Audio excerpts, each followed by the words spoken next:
શુભ સવાર વિદ્યાર્થીઓ. ચલો સ્ટાન્ડર્ડ 9 માં આપણી આસપાસમાં દ્રવ્ય સ્ટાર છે. ઘણી સારી એવી લેક્ચરમાં ચર્ચા કરી છે, બહુ વાત નહીં કરીએ, પણ આજે શીખવાના છે. પહેલા તો કાલે જે શીખ્યા હતા કે ગલન બિંદુ કોને કહેવાય છે અને ગલન કોને કહેવાય છે. એટલે મીન્સ કે ઘન અવસ્થા હોય છે. આજે ધારો કે ઘન અવસ્થા છે, ઊર્જા આપવામાં આવે, ધારો કે બરફ ઘન અવસ્થામાં જે ઊર્જા આપવામાં આવે પ્રવાહીમાં રૂપાંતરણ થાય છે. તો બરોબર, તો આ જે પદ્ધતિ છે કે ઘનમાંથી પ્રવાહીમાં રૂપાંતરણ થયું તો એને ગલન કહેવાય. અને જે તાપમાને ઘનમાંથી પ્રવાહીમાં રૂપાંતર થાય એ તાપમાનને શું કહેવાય? ગલન બિંદુ કહેવાય. ક્લિયર વસ્તુ છે. બીજી એક એ વસ્તુ હતી શીખ્યા હતા એમાં, તો કે ઘન અવસ્થામાંથી પ્રવાહી અવસ્થામાં રૂપાંતરણ થાય છે કેમ? બરોબર છે. તો એમાં શું થાય છે કે જો કોઈ પણ પદાર્થને તાપમાન આપવામાં આવે, ઘન પદાર્થને જ્યારે તાપમાન આપવામાં આવે તો ઘનના જે કણો હોય અંદર, ઘન પદાર્થના કણો છે એની ગતિ ઊર્જા વધે. આંતરઆણ્વીય આકર્ષણ બળ હોય છે તો એમાં જે કણો છે એમની ગતિ ઊર્જા વધે. એટલે કણો શું કરે છે? કંપન કરવા માંડે. વધારામાં તમે નીચેથી ઊર્જા આપી રહ્યા છો તો જે આપવામાં આવેલી જે ઊર્જા છે એ તમારા કણો વચ્ચેના આંતરઆણ્વીય આકર્ષણ બળ હોય જેટલું, એ બળ કરતા જો કે આપણે નીચેથી આપેલી ઊર્જા છે એ બંનેના આંતરઆણ્વીય આકર્ષણ બળ કરતા જો ઊર્જા વધી જાય તો ઊર્જા શું કરશે? આ આકર્ષણ બળ તોડશે. આકર્ષણ બળ તૂટે છે એનો મતલબ એમ કે કણો છૂટા પડે છે. કણો છૂટા પડે પછી સ્વતંત્ર રીતે ગતિ કરે અને પછી એ સ્વતંત્ર ગતિ કરે તો કણો છૂટા છવાય થઈ જાય. તો ઘણા છૂટા છવાય થવાની જે અવસ્થા છે પ્રવાહી અવસ્થા છે. એનો મતલબ કે ઘનમાંથી પ્રવાહીમાં જતું રહે છે. ખ્યાલ આવ્યો? આજે બહુ જ ઇમ્પોર્ટન્ટ, આખા ચેપ્ટરનો સૌથી ઇમ્પોર્ટન્ટ ટોપિક હોય તો એ આજે શીખવાના છે ગલનભુત ઉષ્મા. ગલનભુત ઉષ્મા. અને મગજમાં ફિટ કરી દો, જે દિવસે આ ચેપ્ટર ની એક્ઝામ લેવાય આપણે એટલે આ ક્વેશ્ચન તો ફાઇનલ છપાશે. બરોબર છે? લેવાનું જ છું એટલે ધ્યાન રાખજો. ગલનભુત ઉષ્મા શું છે? તો આપણે જે ગલન કરવાનો પ્રયોગ હતો, બરોબર છે, ગલનના પ્રયોગ દરમિયાન લખીને મજા આવશે. ગલનના પ્રયોગ દરમિયાન શું થાય છે?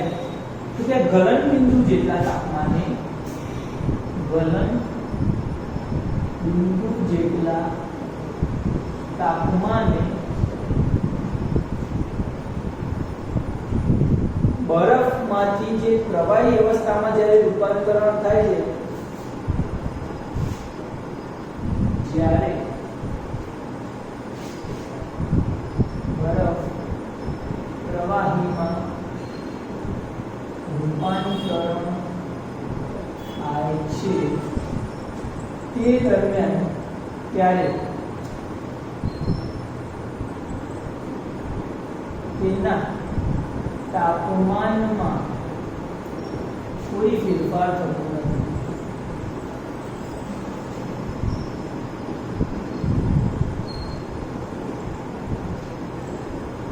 એટલે કે એ કન્ડિશન કે જ્યારે બરફને એક વખત તાપમાન આપવાનું ચાલુ કર્યું અને બરફ પીગળવાનું શરૂ થયું, તો બરફ પીગળવાનું શરૂ થાય, બરફ છે પીગળવાનું શરૂ થયું છે, તરત તો પીગળી જશે નહીં. તો પીગળવાની શરૂઆત થાય છે તો ત્યાંથી માંડીને સંપૂર્ણ બરફ પીગળી જાય. એટલે અહીંયા એવું લખીએ કે ગલન બિંદુ જેટલા તાપમાને બરફ સંપૂર્ણ પીગળી જાય. અથવા તો બરફ પ્રવાહીમાં રૂપાંતર થાય છે ત્યારે તાપમાનમાં કોઈ ફેરફાર થતો નથી, ચાલશે. એનો મતલબ કે તેનું તાપમાન અચળ રહે છે.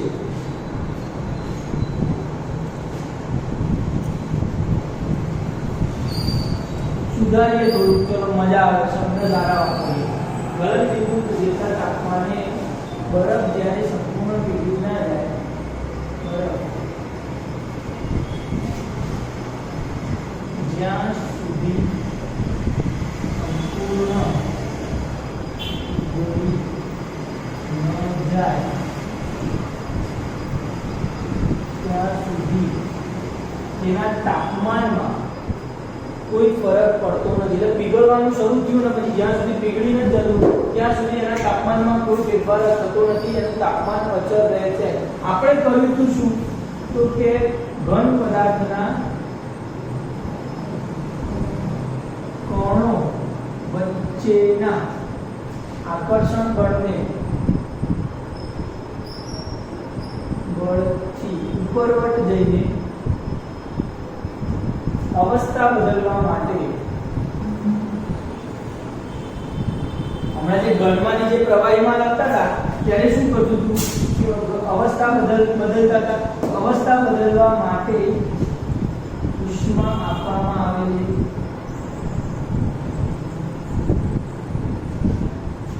જે ઊર્જા સ્વરૂપે શોષાઈ જાય છે. ઊર્જા આપી ખરી ઘન પદાર્થના કણો વચ્ચેના આકર્ષણ બળ હતું તેના ઉપરવટ જઈને અવસ્થા બદલવા માટે જે ઉષ્મા આપણે આપતા હતા, જે નીચેથી ગરમ કર્યું હતું, જે પેલો પ્રયોગ કર્યો તો યાદ હોય આકૃતિ દોરી દીધો, તો એમાં જે ઉષ્મા આપી હતી એ ઊર્જા સ્વરૂપે ક્યાંક સંગ્રહાય. કેમ? તો કારણ કે બરફ પીગળી જતો ત્યાં સુધી તાપમાનમાં તો કોઈ ફેરફાર થતો નહોતો. તો સાલો તાપમાનમાં ફેરફાર નહોતો થતો તો ત્યાં સુધી જે નીચેથી ઊર્જા આપી એ ગઈ ક્યાં? તમને સમજ પડે? સમજો કે તમે બીકર લીધું છે, બીકરની અંદર બરફ છે, નીચેથી તમે પેલું લેમ્પ સળગાવ્યું છે, બરોબર છે, બર્નર છે, એનો મતલબ કે નીચે સળગે છે તો એનો મતલબ કે બરફ પીગળવાની શરૂઆત થાય છે, તાપમાન નીચેથી મળે છે. તો જ્યાં સુધી અને પછી એની અંદર થર્મોમીટર રાખી દે તો બરફ પીગળે શરૂઆત થાય ત્યાંથી આખું પીગળી ના જાય ત્યાં સુધી એનું તાપમાન જે 0 સેલ્સિયસ છે એનું તેજ રહે છે, એના સેલ્સિયસમાં કોઈ ફેરફાર થતો નથી. તો પછી એ દરમિયાન બરફ પીગળતો તો એ દરમિયાન ઊર્જા તો મળતી હતી, તો તાપમાન ફેરફાર ના થયો તો મતલબ કે ઊર્જા ગઈ ક્યાં? હા, કે જે ઊર્જા સ્વરૂપે ક્યાંક શોષાઈ જતી હતી એ ગઈ છે ક્યાં? જુઓ તો તે બરફના કણો અથવા સંઘટકોમાં છુપાયેલી રહે છે. તે એટલે કઈ ઊર્જા? બરફના સંઘટકોમાં ઊર્જા બરફના સંઘટકોમાં છુપાયેલી રહે છે.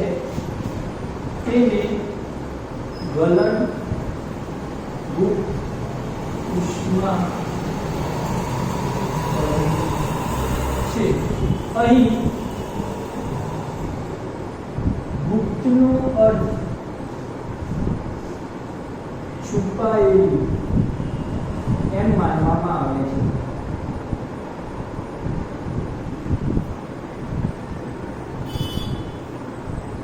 બરોબર? યસ. ખ્યાલ આવી? ફરીથી એકવાર ગલનનો પ્રયોગ કર્યો, તાપમાન વધાર્યું, બરફ પીગળવાનું શરૂઆત થયું, જ્યાં સુધી પીગળી ના ગયો ત્યાં સુધી તાપમાનમાં કોઈ ફરક પડ્યો નહીં. તો એનું તાપમાન કેવું રહ્યું? અચળ રહ્યું, ફરક ના પડ્યો. કર્યું શું? તો કે ઘન પદાર્થના કણો વચ્ચેના આકર્ષણ બળની ઉપર જઈ અને અવસ્થા બદલવા માટે ઉષ્મા આપી, પણ એ ઉષ્મા ક્યાંક શોષાઈ ગઈ. ઊર્જા ક્યાં શોષાઈ જાય? તો કે બરફની અંદર જે સંઘટકો છે એની અંદર સંઘટક એટલે એની કણો વચ્ચેની રહેલું જે જગ્યા કે જેમાં અવસ્થામાં ફેરફાર કરવા માટે જરૂરી છે તે સંઘટકોમાં છુપાયેલી રહે છે બરફના.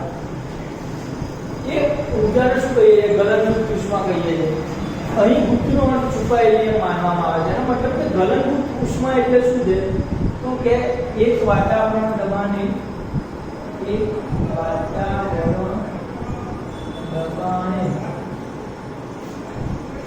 અને ગલન બિંદુ જેટલા તાપમાને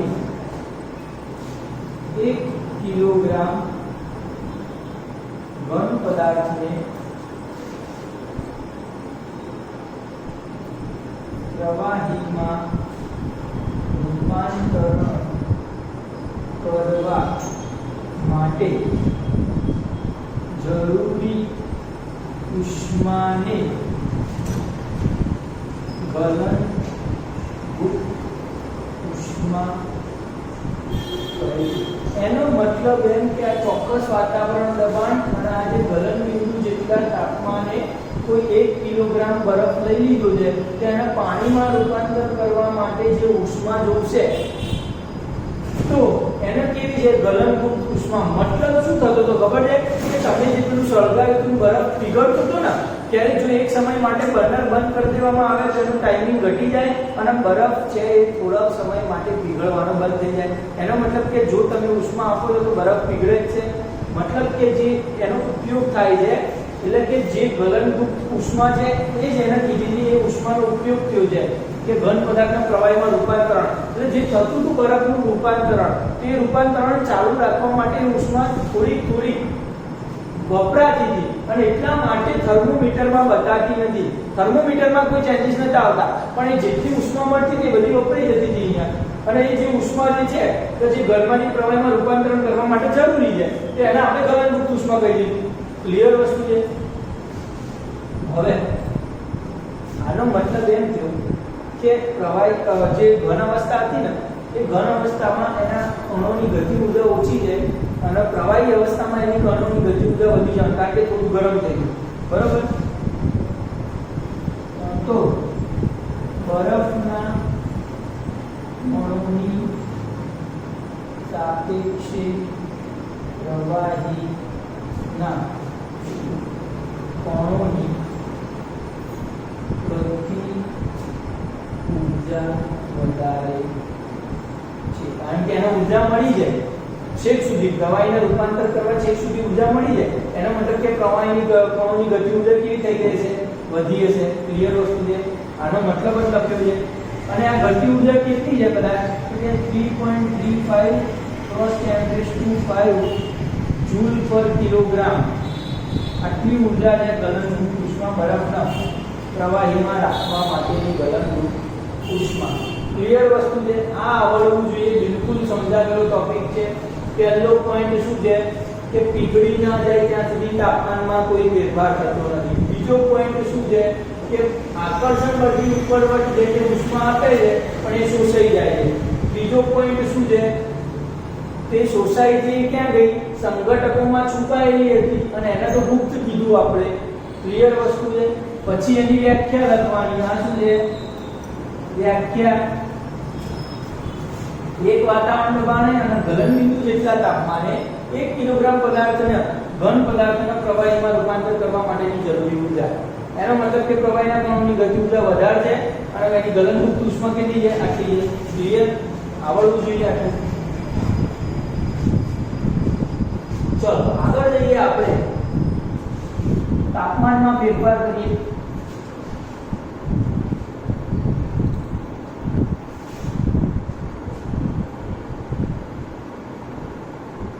સેલ્સિયસ અને બીજો તાપમાનનો એકમ છે કેલ્વિન સેલ્સિયસ રોજિંદા જીવનમાં વપરાય છે પણ તાપમાનનો એસઆઈ એકમ કેલ્વિન છે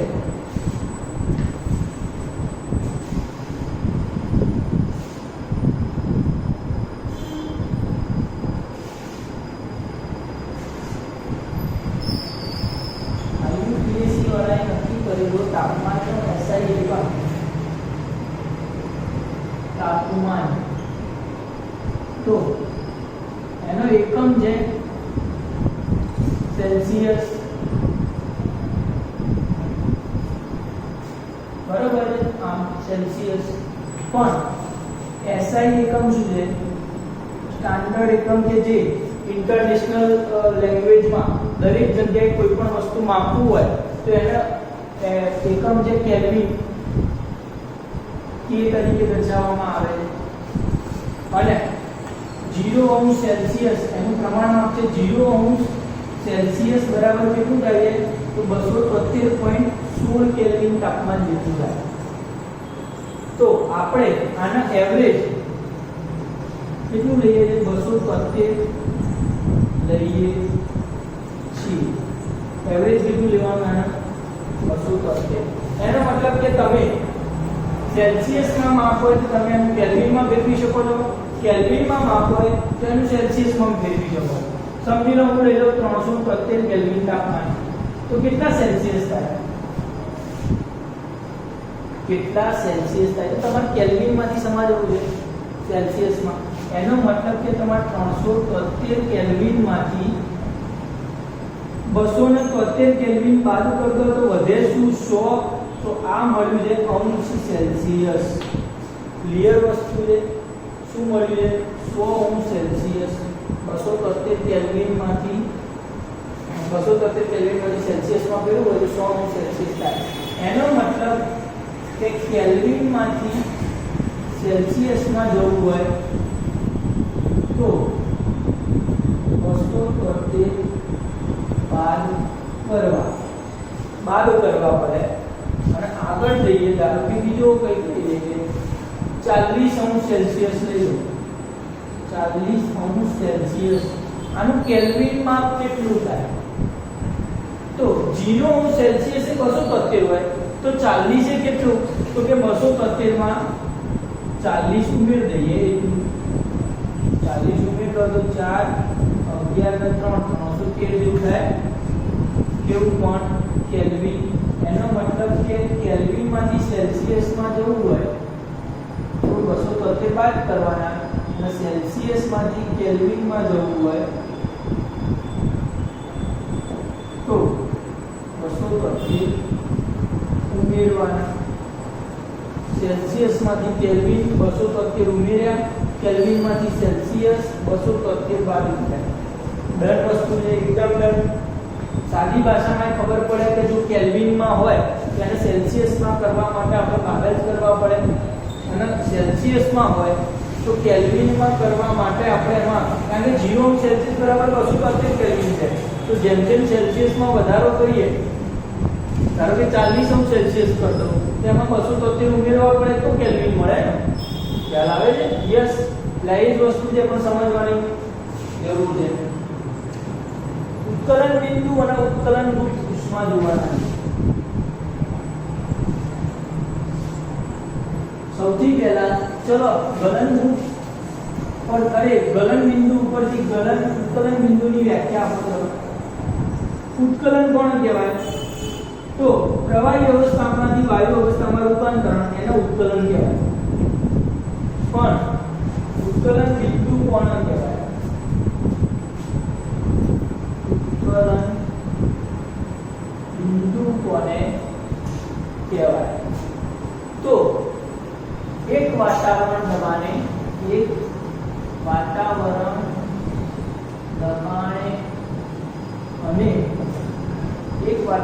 દબાણે અને જે તાપમાને પ્રવાહી અવસ્થામાંથી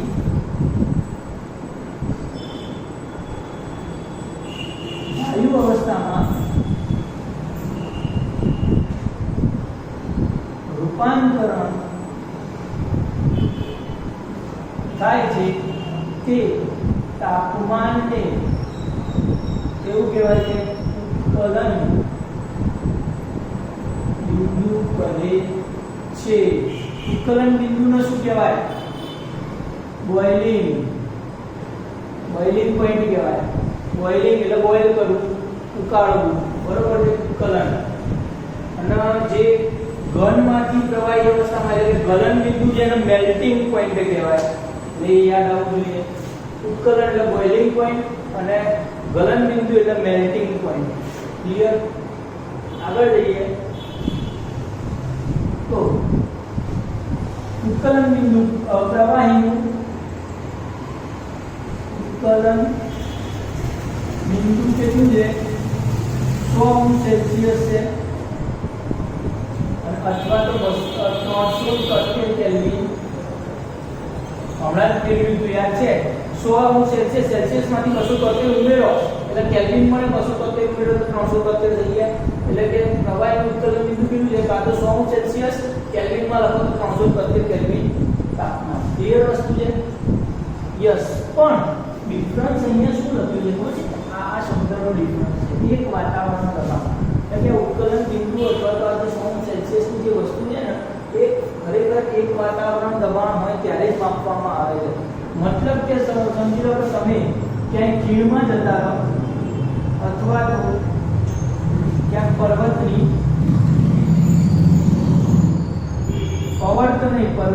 તળેટી બે જગ્યાએ જતા રહો તો બંને જગ્યાએ તમે પાણી ઉકાળો તો એક્ઝેક્ટ 100 સેલ્સિયસ જ વાયુમાં રૂપાંતર થઈ જાય, થવાની શરૂઆત થાય. તો જરૂરી નથી, અહીંયા બંનેમાં ફેરફાર હોઈ શકે. ઉત્કલન બિંદુમાં ફેરફાર હોય, કેમાં અલગ હોય, પર્વતમાં અલગ હોય. કેમ? કારણ કે બંને જગ્યાએ વાતાવરણનું દબાણ સમાન હોતું નથી. એટલે જો બંને જગ્યાએ એક જ વાતાવરણ દબાણ હોય, લગભગ જમીન ઉપર વાતાવરણ દબાણ એક છે, એટલા માટે આપણે અહીંયા આટલું લઈએ છીએ. પણ ઉપર કે નીચે જરૂરી નથી કે એક વાતાવરણ દબાણ હોય, એટલે બંને જગ્યાએ ઉત્કલન બિંદુ સમાન રહે એવું જરૂરી નથી. જરાક નાનો મોટો ફેરફાર આવી શકે છે, કારણ કે અહીંયા વાતાવરણના દબાણનો ફેરફાર થાય, એટલા માટે અહીંયા લખવું જરૂરી છે. ક્લિયર વસ્તુ છે? તો આ થઈ ગયું ઉત્કલન બિંદુ. ઉત્કલનયુક્ત ઉષ્મા કોણ કહેવાય? ઝડપથી લખીએ, ક્યાં જવા દઈએ આખું લખો. ઉત્કલનયુક્ત ઉષ્મા કોને કહેવાય?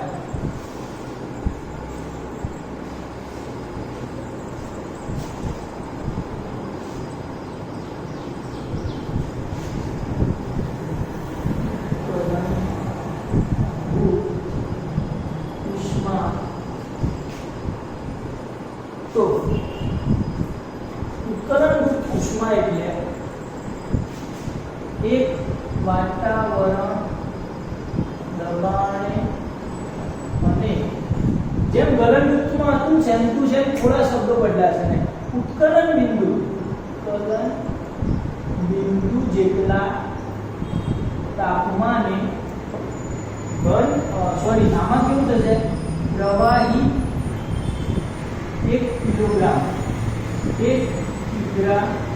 1 કિલોગ્રામ પ્રવાહી અવસ્થામાંથી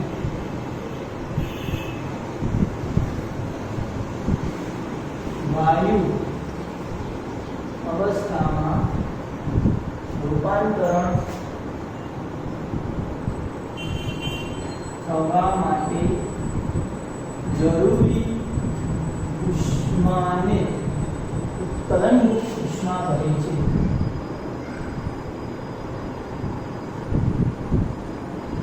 શું બદલાયું? ગલન બિંદુ હતું એની જગ્યાએ ઉત્કલન બિંદુ જેટલા તાપમાને ઘનમાંથી પ્રવાહી હતું એની જગ્યાએ આમાં પ્રવાહીમાંથી વાયુમાં રૂપાંતરણ કરવા માટે જે જરૂરી ઉષ્મા છે એને ઉત્કલનયુક્ત ઉષ્મા કહેવાય છે. ક્લિયર વસ્તુ છે? યસ, બરોબર છે. અહીંયા ધ્યાન રાખજો કે પ્રવાહી અવસ્થા કરતા વાયુ અવસ્થામાં કણોની ગતિ ઊર્જા વધુ હોય છે. કણોની ગતિ ઊર્જા વધુ હોય છે કારણ કે ઉત્કલનયુક્ત ઉષ્મા એટલે કે જે શોષાયેલી જે ઉષ્મા હતી એ વાયુ પ્રવાહીમાંથી વાયુમાં રૂપાંતર કરતા ઘટકોના એના સંઘટકોને મળતી હતી. એનો મતલબ કે વાયુ અવસ્થાના કણોની ગતિ ઊર્જા વધી જશે પ્રવાહી કરતા. અને એટલા માટે જ તમે ગરમ ઉકળતું જે પાણી હોય એમાં હાથ નાખો, એના કરતા એની વરાળ જે હોય છે એનાથી વધુ બળી જાવ છો તમે, બરોબર છે. અને તેથી જ પાણી કરતા વરાળથી વધુ દજાય છે. ક્લિયર વસ્તુ છે? આવડવું જોઈએ કમ્પ્લીટલી, બરોબર છે. આટલી ચર્ચા થઈ ગઈ. કેટલો જોઈએ? યસ, 24 મિનિટ છે. જે થોડો ટોપિક જોઈએ. દ્રવ્ય અવસ્થા ઉપર થતા તાપમાનની અસર.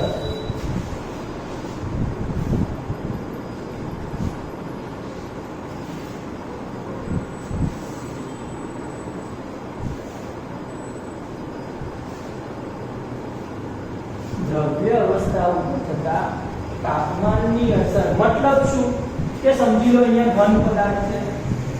ઘન પદાર્થ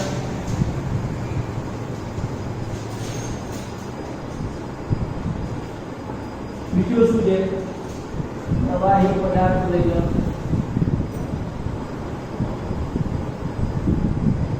ત્રીજો લઈ લો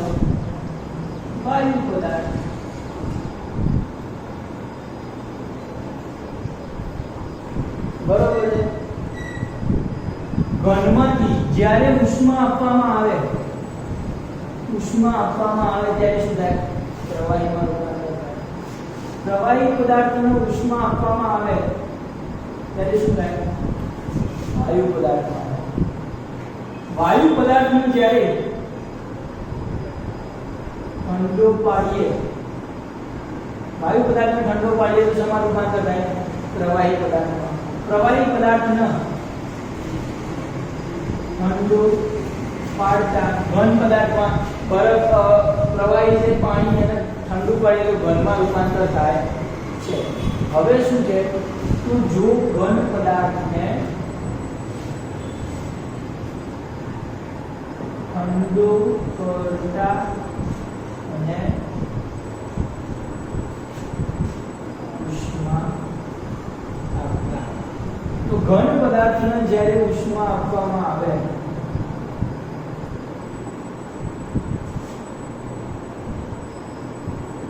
ત્યારે શું થઈ જશે? વાયુ અવસ્થામાં રૂપાંતરણ થશે. ધ્યાન રહે, ઘન પદાર્થને ઉષ્મા આપીએ તો શું થાય? વાયુ અવસ્થામાં રૂપાંતર થાય સીધું. અને વાયુ અવસ્થાને ઠંડુ કરવામાં આવે તો સીધું ક્યાં લઈ જાય છે? ઘન અવસ્થામાં રૂપાંતર થઈ જાય છે. વળી ઠંડો કરવામાં આવે તો શું થાય છે? ઘન અવસ્થા. એનો મતલબ કે ઘન પદાર્થની ઉષ્મા આપતા તે સીધો વાયુ તે પ્રવાહી અવસ્થામાં રૂપાંતરણ થયા સિવાય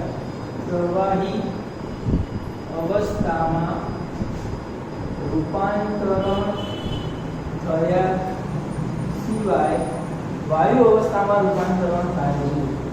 વાયુ અવસ્થામાં રૂપાંતરણ થાય છે તેને શું કહેવાય? વિચારો, ક્યાંક આવ્યું છે, ક્યાંક ઝડપથી વિચારો કે ઘન પદાર્થ છે અને એવો કોઈ પદાર્થ છે તમારી પાસે તો જે ઘનમાંથી સીધો ક્યાં જાય છે? પ્રવાહી અવસ્થામાં રૂપાંતરણ થયા સિવાય સીધો વાયુ અવસ્થામાં રૂપાંતર થતો હોય તો તેને ઉદ્ધ્વપાતન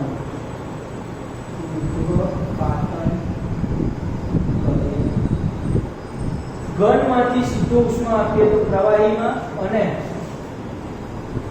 ઘનમાંથી ઉષ્મા આપીએ તો વાયુમાં, અને વાયુ પદાર્થને ઠંડો પાડતા સીધો ઘનમાં રૂપાંતરણ થાય.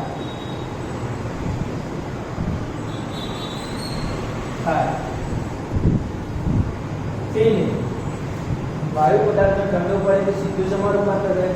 ઘનમાં. એને શું કહેવાય? ઉદ્ધ્વપાતન. ઘનમાંથી સીધો વાયુમાં, વાયુમાંથી સીધો ઘનમાં. તો આ જે પ્રક્રિયા જે છે, ઘનમાંથી સીધો વાયુમાં, વાયુમાંથી સીધો ઘનમાં, એના શું કહેવામાં આવે છે? ઉદ્ધ્વપાતન.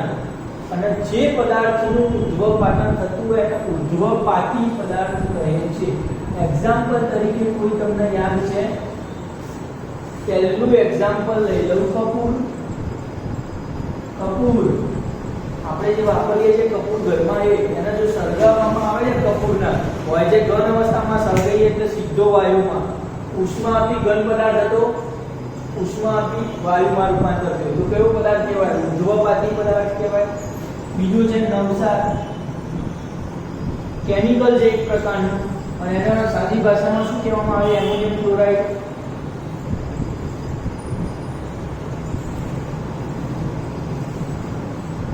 બરોબર છે. આ પણ એક એવો પદાર્થ છે કે જેના ઉષ્મા આપો સીધું વાયુમાં રૂપાંતર. ક્લિયર વસ્તુ છે. અને પાછું એ વાયુમાં રૂપાંતર થઈ ગયેલું હોય અને ઠંડુ પાડો ઘન પદાર્થમાં પણ રૂપાંતરણ થઈ જાય છે. તો આ જૈવિક પદાર્થની અવસ્થાઓમાં થતા ફેરફાર. બરોબર છે.